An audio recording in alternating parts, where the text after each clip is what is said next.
Bueno, buenas tardes y bueno, gracias. Guillermo Gianivelli, la verdad que es un compañero militante, pero es uno de los juristas muy reconocido en nuestro ambiente, y la verdad que es muy sencillo, con la humildad que lo caracteriza, no lo va a decir, pero yo lo digo, yo lo conocí siendo alumno de la facultad y él era mi profesor, lo tenía ya lejos. Ahora un lujo para mí compartir la mesa con él.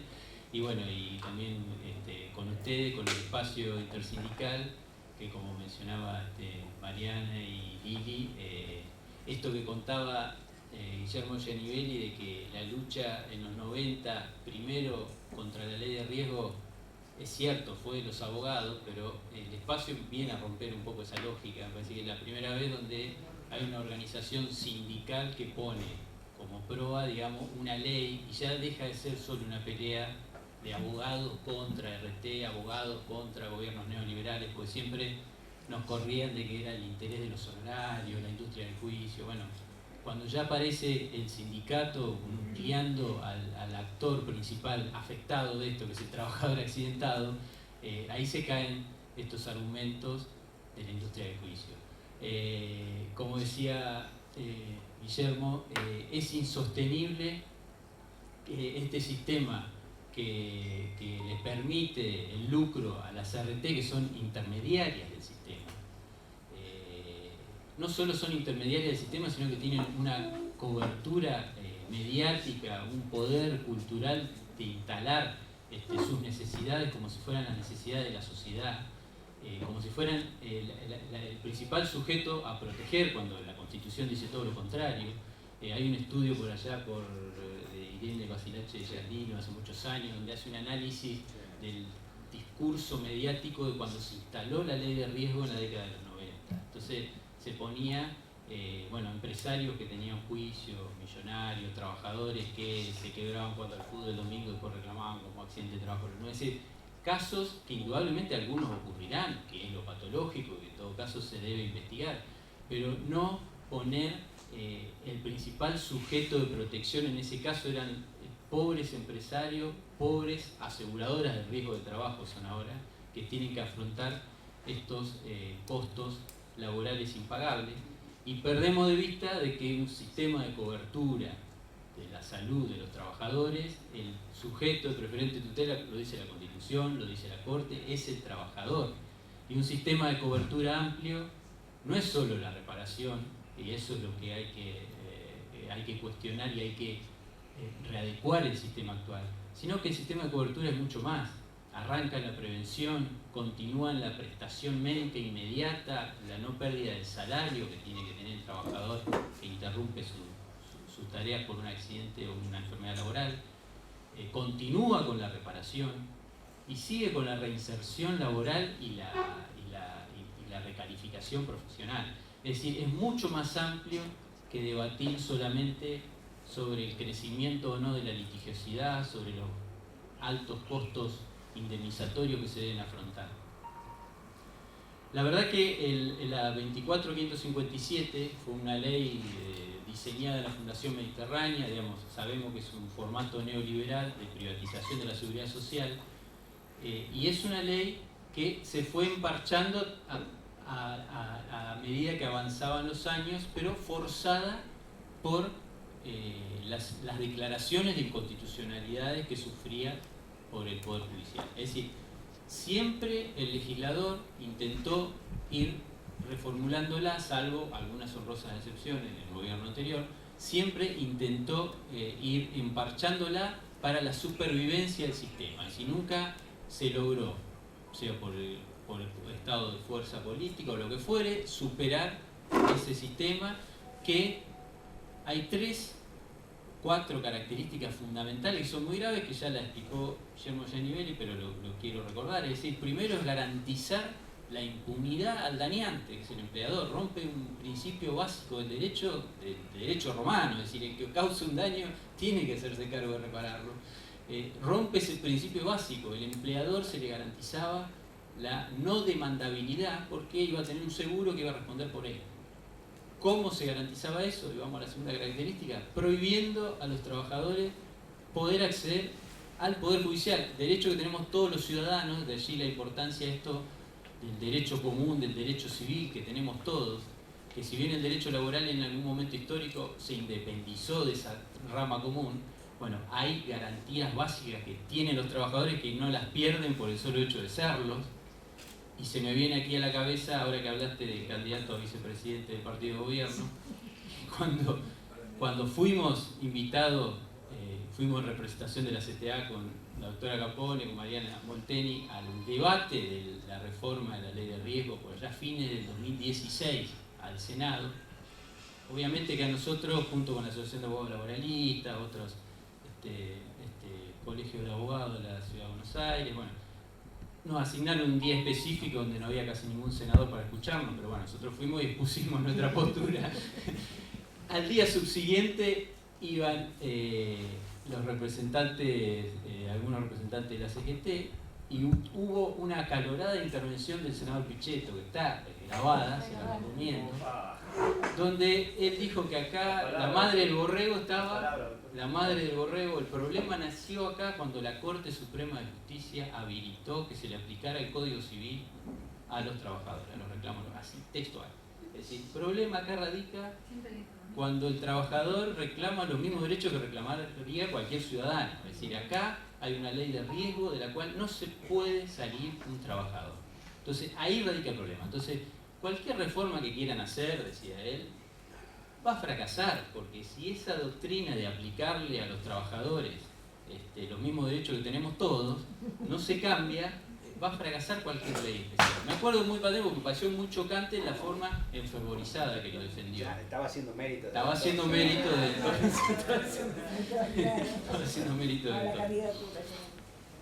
Y ahora, porque por eso digo, porque es tan difícil cambiar esta normativa. Bueno, ayer, sin ir más lejos, vemos los debates nacionales del alto costo de la seguridad social que hay que bajar. Es decir, pasémonos en limpio, ¿cuál es el costo de la seguridad social que hay que bajar? Es decir, lo que cobran las mujeres embarazadas, la asignación universal por hijos, los jubilados, los trabajadores accidentados. ¿Por qué no lo nombramos con nombre y apellido propio para saber cuál es el costo? Y tengamos presente de que con ese mismo discurso instalaron la reforma de la 27348, que es la reforma del 2017. Recordemos el discurso más fuerte, además de la industria del juicio, era que con esta reforma se iba a canalizar el sistema por los organismos administrativos, se iba a bajar la demandabilidad, la litigiosidad, y eso iba a bajar el costo del seguro que paga el empresario. Bueno, yo ayer revisando la última estadística, porque como dice Lili Capone, el dato mata relato, ¿no? Entonces, para hablar con estadísticas oficiales, a 2 años estamos de la reforma 27348, que dijeron que con esa reforma no solo que se iba a bajar el costo laboral, se iba a bajar la cuota de seguro. Bueno, se cumplió con lo primero que dijeron, bajaron la litigiosidad. En la litigiosidad del año 2018 al 2017 bajó un 38%, porque el trabajador ahora obviamente está impedido, tiene que ir a una comisión médica. Ahora, ¿saben en cuánto bajó la cuota de seguro que pagan las empresas? Bajó solo un 16%, es decir, un 38% que bajó la litigiosidad, solo un 16%. Pero eso no es lo más grave, porque siempre se pone a la pyme como la víctima de todo esto. Los empresarios pymes solo se les redujo un 0,1% el seguro que pagan. Entonces, está claro que esta ley vino a resolver un problema de costos económicos, primero de las aseguradoras de riesgo de trabajo, segundo de las grandes empresas. Las pymes el derrame no llegó casi a las pymes y mucho menos a los trabajadores. Esta es la política del derrame del neoliberalismo. Política del derrame que, si vemos qué pasa con el circuito del dinero, es decir, ese dinero que se ahorraron las aseguradoras de riesgo de trabajo y no pagaron en prestaciones a los trabajadores, ¿a dónde fue? Bueno, la Superintendencia de Seguro de la Nación tuvo que dictar una resolución en noviembre del 2017, cuando el descalabro económico ya empezaba a aparecer, prohibiéndole la compra del EVAC a la aseguradora de riesgo de trabajo. Es decir, ese dinero que no fue a los trabajadores, no fue al consumo, al mercado interno. Perdona, ¿quién lo prohibió? La Superintendencia de Seguro de la Nación obligó a la desinversión del EVAC a las ART, porque era la gran bicicleta financiera. El dinero que no iba en indemnizaciones, que va al mercado interno y de consumo, y va al mercado financiero. Entonces, aun cuando estamos de acuerdo y que claramente lo que explicó Guillermo Giannivelli es inconstitucional todo este sistema. Además es de una política económica totalmente inconveniente para todos porque, digamos, baja el consumo del mercado interno y fomenta la bicicleta financiera de los grupos financieros que nos ganamos, y esa es otra característica que quería nombrar, con la reforma de los 90, la 24.557.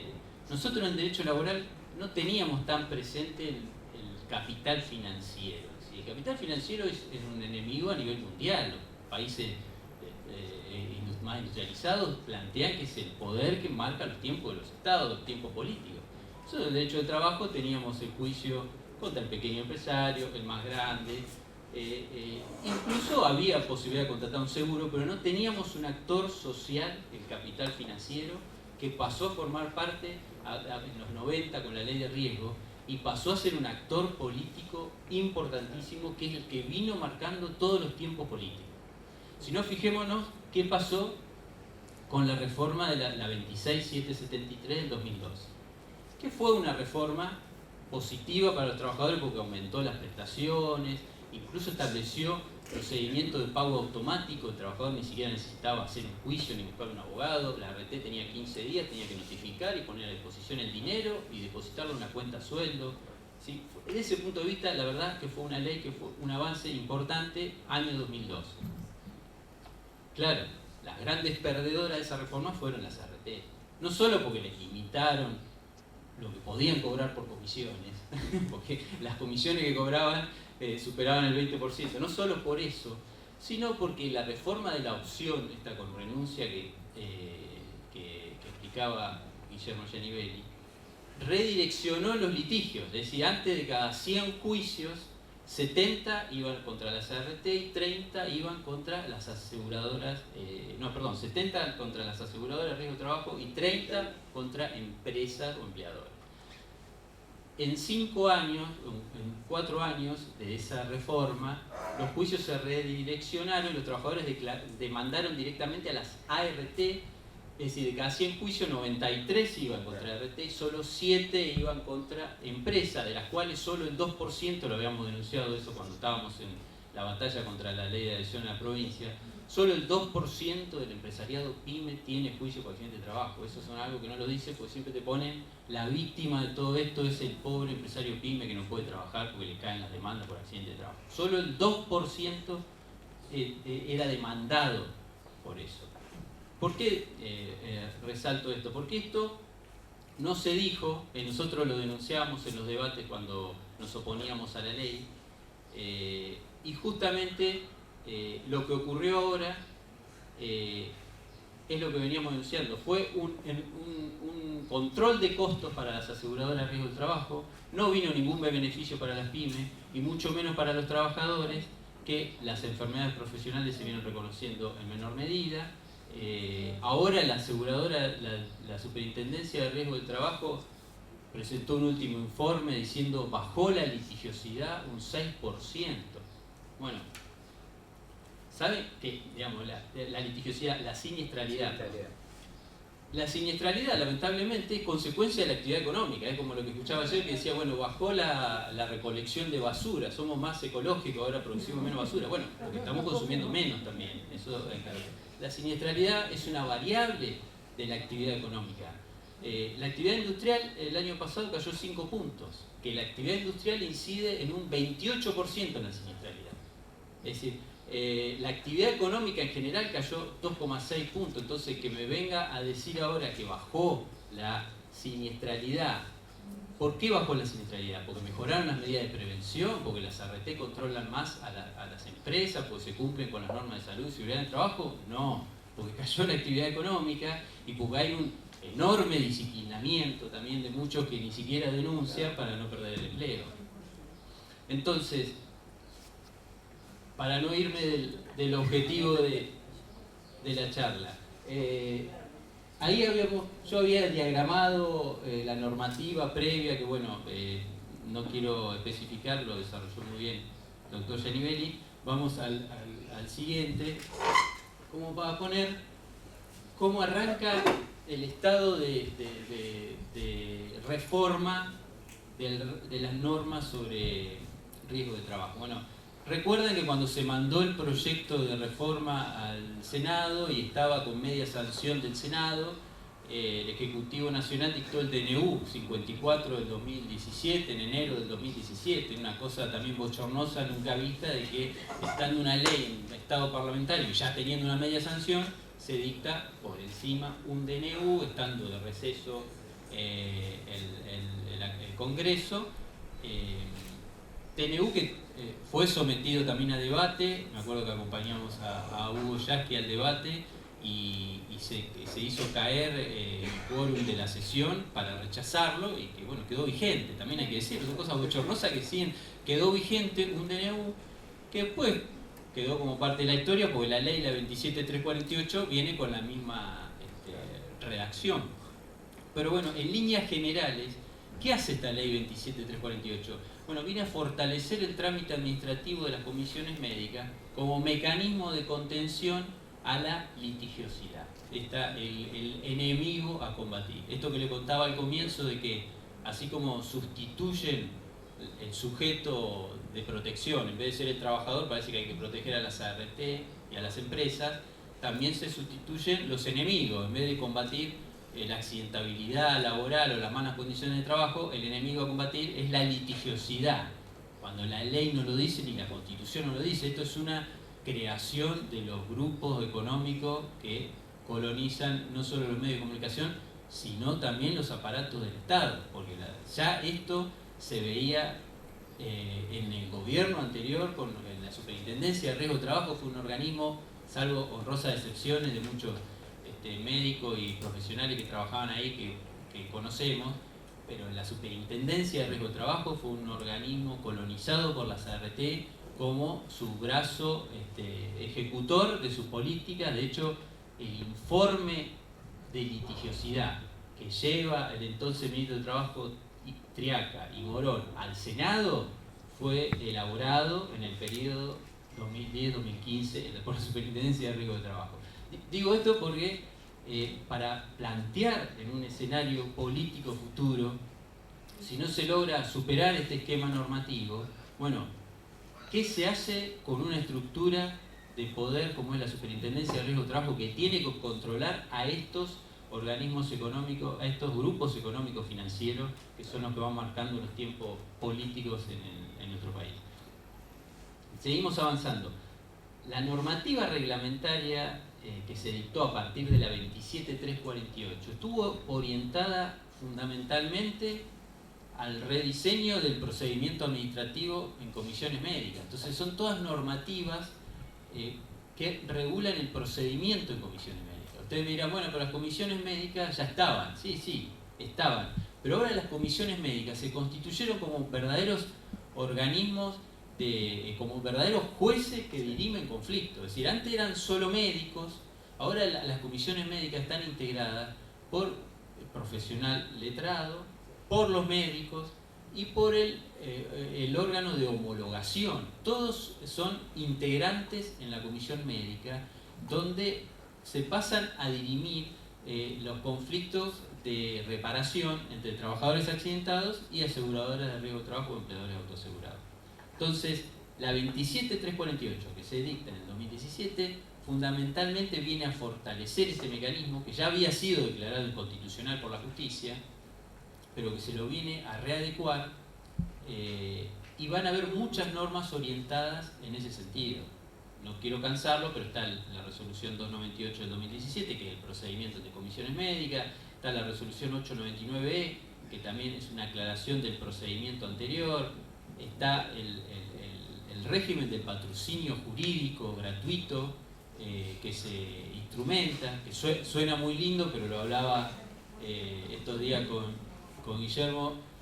¿Saben qué forma se estructuró este servicio jurídico en las comisiones médicas? Bueno, la Superintendencia de Riesgo del Trabajo hizo un convenio con la UBA, donde la UBA aparece como contratando a los abogados que luego ofrecen sus servicios gratuitos. Pero no son gratuitos, en realidad la Superintendencia es la que afronta el pago mensual, es un verdadero sueldo que se le paga, y sabemos que la Superintendencia se financia con los aportes de las ART. Entonces, nosotros acá es donde planteamos nuestra crítica a este sistema, donde el mecanismo de financiamiento de la Superintendencia de Riesgo de Trabajo está sustentado sobre los aportes de los propios grupos financieros, las aseguradoras de riesgo de trabajo. Entonces, es como si nosotros dijéramos, tenemos un conflicto sindical y el juez que va a dirimir el conflicto entre, no sé, SUTEBA y la dirección de escuela, el juez le paga el sueldo a SUTEBA, pongamos. ¿Qué dirían? Bueno, esto es más o menos así. Es decir, los salarios, todo la estructura financiera de la Superintendencia de Riesgo de Trabajo no viene de rentas generales del presupuesto general. No, es un aporte que pagan las aseguradoras de riesgo de trabajo. Y sabemos cómo condiciona el origen del dinero en un estado capitalista como el nuestro. Luego se dicta una serie de resoluciones para establecer nuevas comisiones médicas, y ahí sí, como decimos nosotros, se pone toda la carne al asador para que el sistema funcione. Es decir, cuando hay verdadero interés, es decir, nosotros siempre decimos la justicia laboral está colapsada, porque yo desde que me recibí de abogado nunca se aumentó el número de juzgados en capital. Hay 80 juzgados de primera instancia y hay 10 salas de cámara de apelaciones, cuando la población económicamente activa, los trabajadores dependientes que generan conflictos laborales, era 3 veces menos de lo que es hoy. Es decir, no aumentan el número de los jueces, no aumentan los recursos, entonces los juzgados del fuero laboral colapsan. Por eso los juicios demoran tanto tiempo. Bueno, acá se puso realmente todos los recursos. Se duplicaron las comisiones médicas, se establecieron en el conurbano, se están abriendo continuamente. Ahora ayer, antes de ayer, fue a inaugurar una en Santa Fe, porque también eso, el Estado Nacional presionó, como nosotros sabemos, la pelea que dimos en la provincia de Buenos Aires, presionó con la adhesión de las provincias y logró la adhesión de las provincias más grandes, pero le falta Santa Fe. Entonces ahora es la gran presión sobre Santa Fe y crean nuevas comisiones médicas, y es una verdadera puesta en escena de este sistema para que funcione. Las aseguradoras de riesgo del trabajo, vos vas a las comisiones médicas y te dicen, bueno, la incapacidad da tanto, la tasa de interés tanto, hay que pagar tanto. Las aseguradoras de riesgo del trabajo pagan todo. Vos vas a un juicio y no quieren pagar intereses, te discuten el porcentaje de incapacidad, te discuten todo. ¿Por qué es eso? Porque acá se están jugando una parada central las aseguradoras de riesgo de trabajo, que es que este sistema superviva y que este sistema supla a la justicia laboral. Sabemos que el fuero laboral es una conquista de los trabajadores desde el primer gobierno peronista, y sabemos que el conflicto por los infortunios laborales y la seguridad y la salud del trabajo también se dirime históricamente en ese fuero de trabajo. Entonces, si nosotros aceptamos, además de esto que hablamos, de que es un sistema inconstitucional y que están los organismos financieros manejando los tiempos políticos, si nosotros a veces aceptamos el vaciamiento del fuero laboral para ir a debatir o a discutir estos temas a un terreno que no es neutral, porque está financiado por las propias ART, bueno, estamos perdiendo una batalla muy importante. Se continuó dictando legislación reglamentaria. Por ejemplo, el año pasado se dictó la resolución 9. Fíjense que la resolución 9, yo siempre la menciono porque ya con el título ya evidencia las intenciones que tiene el legislador. El procedimiento para el rechazo de las enfermedades profesionales, así se llama. Es decir, no es el procedimiento para el reconocimiento. Nada sutil. Sí, para el rechazo de las enfermedades profesionales. Nosotros lo denunciamos. Se había llegado, es decir, el sistema de riesgo del trabajo siempre fue un sistema que ocultó la enfermedad, es decir, no reconoce a las enfermedades como debieran ser, y se había llegado a un índice alto histórico que era bajo igual, que era el 3,1%, es decir, de cada 100 casos que se denunciaba, 3,1% eran enfermedades profesionales, el resto eran accidentes. Cuando eso históricamente había sido del 1%, había sido muy bajo. Bueno, ahora se volvió otra vez a la tendencia del ocultamiento de las enfermedades profesionales, es decir, no se reconocen las enfermedades profesionales. Si ustedes ven, qué sé yo, el año pasado, por ejemplo, se reconocieron en todo el país, en todo un año, solo 5 fallecimientos por enfermedades profesionales. 5 personas que fallecieron por enfermedades profesionales.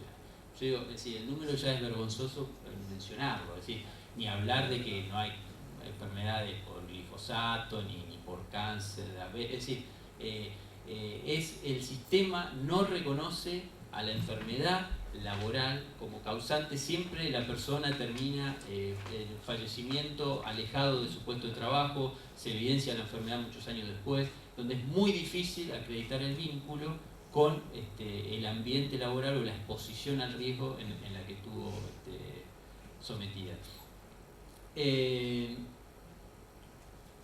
Lo que hay acá, y no quiero extenderme demasiado, hay una gran omisión con respecto a lo que nosotros ponemos como central, que nombraba Lili recién. Recuerde que cuando salió la ley 27348 se dijo, bueno, vamos a reformar lo procedimental, las comisiones médicas para parar la litigiosidad, porque si no el sistema en 3 años colapsa. Esto lo dijo Pichetto también en el Senado. Si esto no se le pone freno, en 3 años se quiebran todas las ART. Bueno, yo la verdad que no vi que quebrara ninguna ART. Es más, lo que sí vi es que en el ranking de los principales ricos del país, que da la revista Forbes, dentro de los 50 más adinerados, estaban todos los dueños de la RT, la familia Berthe, bueno, los podemos nombrar, los conocemos, el dueño de América TV, ya sabemos quiénes son. Y encima no solo eso, ahora la compra del Tiro Federal, todas las propiedades valiosas del Estado que los venden estos grupos financieros, son los mismos dueños de las aseguradoras de riesgo de trabajo, así que tan mal parece que no estaban las RT. Pero así todo, esta ley tenía que hacer una promesa un poco más defendible que parar la litigiosidad, como hicieron con la reparación histórica. Hacemos un blanqueo y ponemos la reparación histórica para tapar lo que vamos a hacer. Bueno, y esa promesa fue la ley de prevención. Vamos a debatir lo que realmente importa, la ley de prevención. Hay que hacer una ley nueva, y en eso estamos de acuerdo, que hay que hacer una ley nueva. Hemos hecho muchos eventos y actividades charlando sobre esto. Tenemos leyes de la dictadura que hay que superar. ¿Y cuál fue el debate en aquel entonces? El gobierno decía, dentro del plazo de un año se va a enviar un proyecto al Comité Consultivo Permanente de Prevención de Riesgos de Trabajo, que debe ser dictado de acuerdo a los estándares internacionales más avanzados. Todo perfecto. La CGT puso una objeción que dijo que era mucho un año, entonces lo bajaron a 3 meses. Bueno, perfecto. En 3 meses se convocó el Comité Consultivo Permanente y se aprobó un preproyecto que nunca se dio a difusión. Nosotros lo obtuvimos, pero nunca se dio a difusión. Y la verdad que hasta el día de hoy estamos a más de 2 años de la sanción de la ley, todavía no se ingresó el proyecto que ellos prometieron que iban a hacer sobre prevención del riesgo de trabajo, que decían que era lo realmente importante. Entonces, en definitiva, se utilizó nuevamente el tema de la prevención para hacer más políticamente correcta una reforma, pero lo que realmente quería era esto: un control de daños, parar la litigiosidad, bajar los costos de pago de prestaciones de las ART, bajar el costo del seguro más para el empresario grande que para el pyme, que todavía no le llegó ese gran beneficio. Y mientras tanto, como vimos, aumentaron los índices de muerte el año pasado, es decir, bueno, en empresas de primera línea, el sector petrolero, lo estuvimos viendo, que es lo que salió más a la luz en la noticia. Es decir, no estamos hablando del empresario pyme que trabaja, el trabajador que trabaja en forma informal, precaria, que no hay control. Estamos hablando de empresas de primera línea. Si en empresas de primera línea que cumplen aparentemente con la normativa de seguridad y salud en el trabajo ocurren este tipo de siniestros fatales, ¿qué queda entonces para los trabajadores que no están registrados, que no están reconocidos en las estadísticas oficiales? Bueno, y hay otra cosa que no cumplió tampoco el legislador, que es en dictar un texto ordenatorio, decía, porque acá hay una proliferación. Tenemos la Ley de Riesgo del Trabajo de los 90, tenemos la 26773 del 2012, y ahora tenemos la 27348. Es decir, en el rango legal tenemos 3 leyes. Pero a su vez, después cuando entramos a ver los trámites específicos, hay innumerables regulaciones que ni los propios abogados sabemos qué va a quedar para el trabajador entonces, o para el delegado sindical que tiene que asesorar al compañero que se accidentó. Es decir, que tiene que iniciar el procedimiento de denuncia, que si se rechaza tiene que ir a la comisión médica, que ahora también tiene que buscarse un abogado, que después el abogado tiene que constituir un domicilio electrónico, que tiene que abrir un sistema de ventanilla electrónica para recibir la notificación. Es decir, es una verdadera proliferación normativa y no hay un texto ordenatorio de todo este caos normativo. Yo creo que algo de intención hay en mantener este caos normativo, porque vos vas a la comisión médica y siempre salen con una regulación nueva que salió y que nadie se entera. Por ejemplo, el tema de los pisos mínimos. Yo decía, la ley de la 26773 estableció pisos mínimos, indemnizaciones mínimas de las cuales no se les puede privar a ningún trabajador, como es el sistema de jubilaciones. Lo pongo como ejemplo, que lo tenemos por ahí más. Es decir, cada 6 meses se va actualizando con el índice RIPTE, que es el índice de remuneraciones promedio del empleado público a nivel nacional. Bueno, esos pisos antes se publicaban con resoluciones de la Secretaría de Seguridad Social, que dependía del Ministerio de Trabajo, y se publicaban en el boletín oficial. Bueno, la ley 27348 modificó eso, y ahora esos pisos no se publican por resoluciones en boletín oficial, sino que son notas internas que lo manda la Secretaría de Control de Prestaciones de la Superintendencia, lo manda a las ART y a los empleadores autoasegurados. Yo otra vez necesitaba un piso mínimo y unos chicos trabajan en Estudio Liber, llamó por teléfono y me dijo, no, tiene que hacer el pedido por mail. Bueno, mandá un mail, a ver, pedir, necesitamos un piso mínimo. Eso lo tenemos que saber todo. Bueno, y le contestaron el mail, dice, mira, esta es la nota interna que le mandamos a las aseguradoras de riesgo de trabajo, pero ojo que esto no es obligatorio, sino que es lo aconsejable. ¿Cómo que es obligatorio? Es lo aconsejable. Entonces, lo pongo esto como ejemplo para ver el organismo que tiene que controlar a las aseguradoras de riesgo de trabajo, cómo se instrumentan las normas y en qué forma nosotros accedemos al conocimiento de esas normas, ¿no? Eso es lo que tenemos que debatir. Y después, para ir cerrando, quería decirle unas palabritas en referencia a la cuestión judicial. Ustedes saben que nosotros como espacio hicimos una demanda en la provincia de Buenos Aires, una demanda originaria en la Suprema Corte de la provincia de Buenos Aires, planteando la inconstitucionalidad de la ley de adhesión de la provincia de Buenos Aires, la 14997, la ley por la cual la provincia de Buenos Aires adhiere a la ley de riesgo nacional. Esa demanda, bueno, ustedes saben, fue para nosotros, un hecho histórico, esto que hablábamos, de que ya no es solo la pelea de los abogados en forma individual, sino que los propios sindicatos tomaron esa posición de que iniciemos esa demanda en forma conjunta. Se demanda a la provincia de Buenos Aires. La demanda es contra la provincia de Buenos Aires porque consideramos que es inconstitucional también para la constitución de la provincia de Buenos Aires adherir a este régimen, ¿no? Porque avasalla jurisdicción local, provincial. En el interín de la demanda se presentó la Superintendencia de Riesgo del Trabajo, es decir, es un proceso que se dirime, un actor demanda a la provincia, no interviene el Estado Nacional. Ahí estamos demandando a la provincia por adherir a un régimen nacional que avasalla la constitución provincial. Bueno, la Superintendencia se presenta en el juicio y la Corte le deniega, lógicamente, la presentación porque no está prevista en el procedimiento, ni siquiera era la intención nuestra demandarla en ese plano.